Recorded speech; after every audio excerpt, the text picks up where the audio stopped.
Bi, aja sok lungguh nang lemah lho. Jagani nek kacangmu tukul. Tukul li rumangsamu kacangku ki melet mengisor ta. Ya yo mbuh aku lho urung tau roh kacangmu.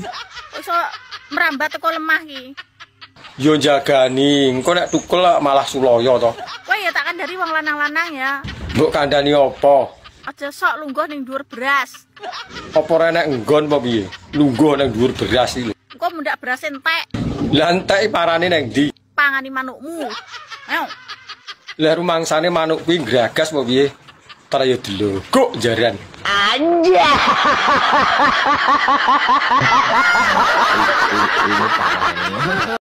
Aku ya elek-elek ndah ngene asline setia lho. Jare sapa? Ora percaya aku. Ya iso masak. Lah karone wong wedok lho ora iso masak. Jole brambang ngono to.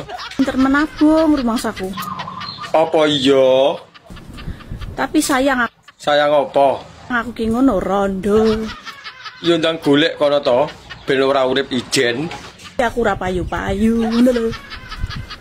Yo diobral bentang payu. Anja.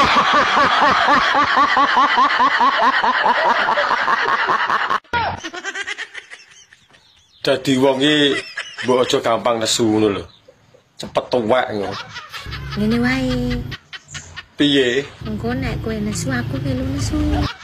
Yo malah bubrah kuwi. Ben adewe engko bisa menua bersama. Ya ampun. Lho kok jaran. Anja.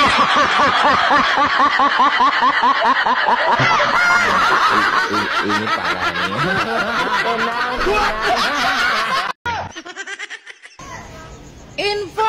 Info apa?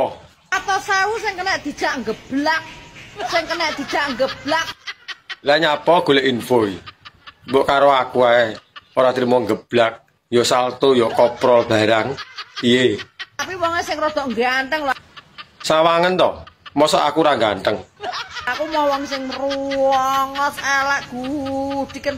Aku dadak tuku sabun nggih ngosok ya. Aku ora kaya sing mbok omong kuwi. Piye sida budal apa ora? Sok ya yo. Budal. Anja.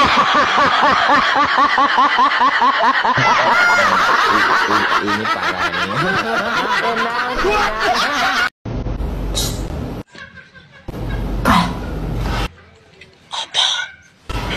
Nyari duit teh. Piro? Orang duit-duit belas. Urung mergawe. Sesuk bae.